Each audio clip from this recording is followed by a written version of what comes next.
Slightly out of breath, Kira reached the hut first. She stopped at the entrance so abruptly that Kaya nearly collided with her from behind. The sisters looked at one another, still fighting back the laughter from their chase. Then Kira looked inside. The smile disappeared from her face. Without a word, they stepped into the warmth of the hut. The air inside was thick with the smell of damp furs, smoke, and fever. The farther Kira walked, the hotter it seemed to become. Her father lay where she had left him, his breathing ragged and uneven. Every few moments, a soft whimper escaped his lips before he sank back into restless silence. Yumara sat beside him with a damp cloth draped across his forehead. She looked up as the girls entered and managed a weary smile that never reached her eyes. Kira didn't have to ask. His fever hadn't broken. She exchanged a glance with Kaya before quietly kneeling beside the bed. What can we do? Yumara stared silently down at the cloth in her hands for several moments before answering. I don't know, child. The words seemed to pain her as much as they did Kira. She gently replaced the cloth across her father's forehead before continuing. I've tried everything I know. Conran is worse as well. I don't believe he'll survive the night. The hut suddenly felt very small as Kira digested these words. Her stomach twisted uncomfortably as she considered the implications. And your father's fever, Yumara whispered, is following the same path. All we can do now is pray that the spirits show mercy. Silence settled over the room. Kira lowered her eyes. For the first time in days, she wished she believed. She wished she could find the same comfort the others always did. Beside her, Kaya quietly began to cry. Kira slipped an arm around her shoulders and pulled her close. It's okay, she whispered automatically. But even as the words left her mouth, she hated them. They weren't true. It was a promise that was impossible to keep. She stroked Kaya's long blonde hair the way their mother used to stroke hers. It didn't help. Kaya buried her face against Kira's shoulder as her quiet tears became desperate sobs. Kira closed her eyes. Don't cry, she told herself. Not now. If she cried, Kaya would lose the only person still trying to be strong. Stifling the tears, she wondered, what will we do if he dies? How will we survive without either of our parents? For the first time in days, the fear gave way to anger. Anger at the shaman's cruel words earlier that day. Anger that the only comfort anyone could offer were empty words about the spirits. Anger at her own powerlessness. I don't want him to die, Kaya gasped between her sobs. Pushing away from the embrace, she looked to Kira. Her red, tear-filled eyes searched desperately for reassurance. Her anguished expression was almost too much for Kira to bear. She wanted to comfort her, wanted to say he would be okay, but she couldn't find the words. Come now, Yumara stood up and with a frown said, dry your eyes. You know your father wouldn't want you worrying about him. And it's time for bed anyway. There's nothing either of you can do right now besides let him rest. We'll worry again in the morning. Helping both of them to their feet, she nudged the girls off towards their beds. Neither girl said anything as they obeyed Yumara's instructions. The day had been long and trying for both of them, and despite the grief they both felt, it didn't take long for either of them to find sleep. Yumara remained beside the bed for some time after they had fallen asleep. Before leaving, she quietly tucked another fur around each of them, added one last damp cloth to their father's brow, and extinguished the fire. As she stepped into the cool night, the hut fell silent once more. Behind her, Kira slept uneasily, still hearing 3 words echoing through her dreams. They are coming.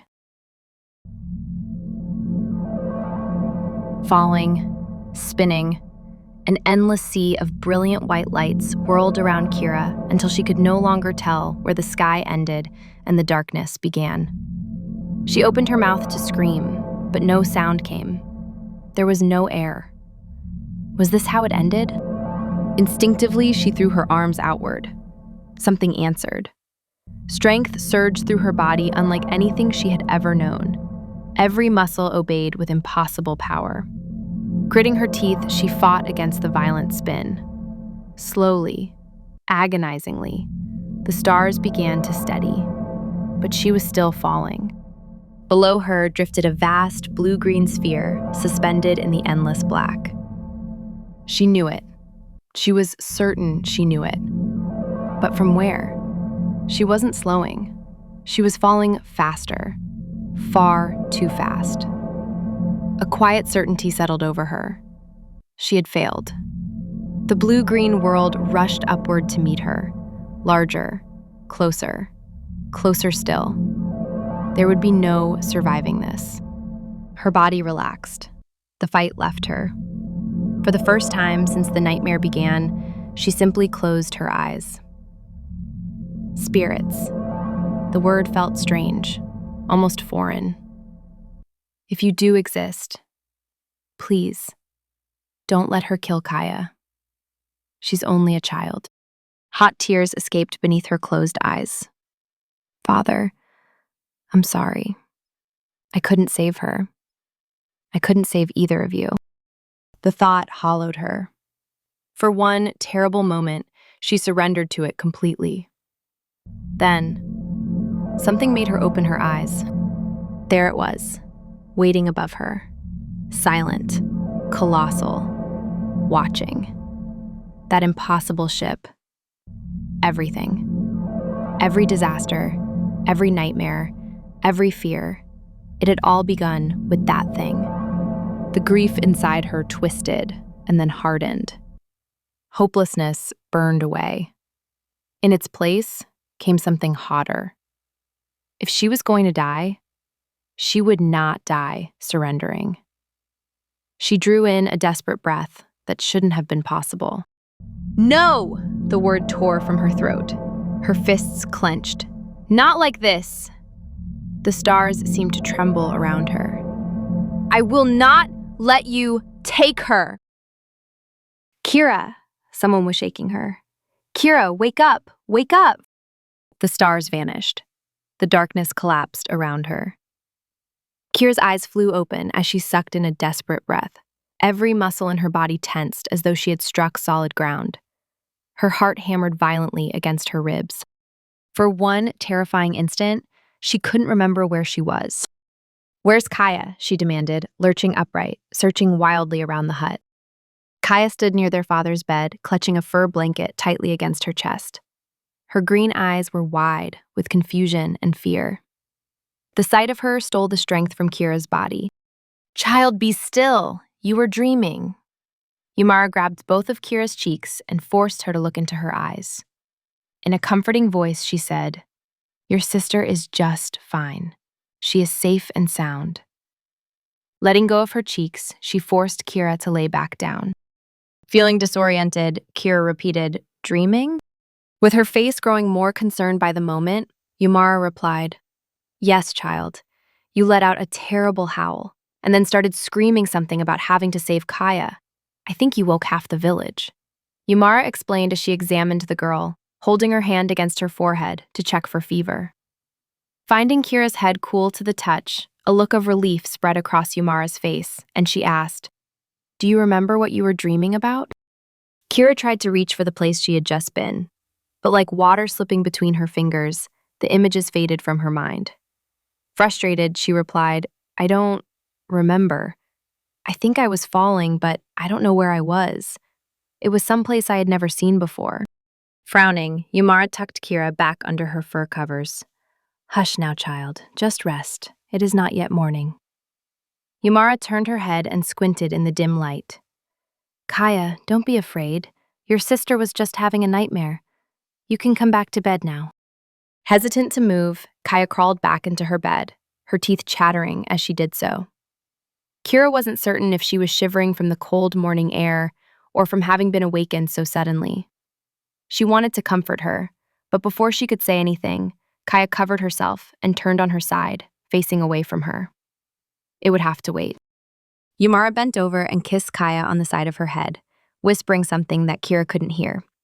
Whatever it was, it seemed to help as Kaya began to relax under her fur blankets. Yumara stood to leave, but stopped. She looked back at Kira, concern lingering on her face. She seemed about to speak. Instead, she quietly nodded to herself and slipped outside. Kira watched the doorway for several moments after she was gone. What had Yumara almost said? The question lingered only briefly before her thoughts drifted back to the dream. It already felt impossibly distant, like trying to remember somewhere she had visited as a very young child. What was that place? It all seemed so familiar, like she had been there before. But how could that be? She'd only ever lived here, in the village. She supposed it didn't really matter. It was only a dream. Letting out another deep sigh, Kira closed her eyes and started to drift back to sleep. Everything became less pronounced as her breathing steadied, and images of her sister's face floated through her mind like reflections in water. She knew she had to protect her. It didn't matter what from. She had to be there for her, no matter what. Afterword from the author. I hope you enjoyed this episode of the illustrated audiobook for Chariots of Heaven. While this episode technically covers the end of Chapter 1 and the beginning of Chapter 2, I decided that it would be better than stopping it before Kira's dream. I really wanted the viewer to get a sense of the visceral nature of Kira's dreams, as they become an important component in the series as a whole. I also wanted to demonstrate just how alien her dream felt compared to her quaint, prehistoric village, if only to solidify her inability to really describe the dream to Yumara. So, what did you think? What are your thoughts on the armor Kira is wearing in the dream? Tell me your reaction in the comments. Anyway, thank you for watching the episode. Make sure you never miss a new episode by subscribing to the channel and turning on notifications. If you'd rather not wait for new episodes, however, you can always purchase the full novel, Chariots of Heaven, by R.T. Edwins on Amazon and Kindle.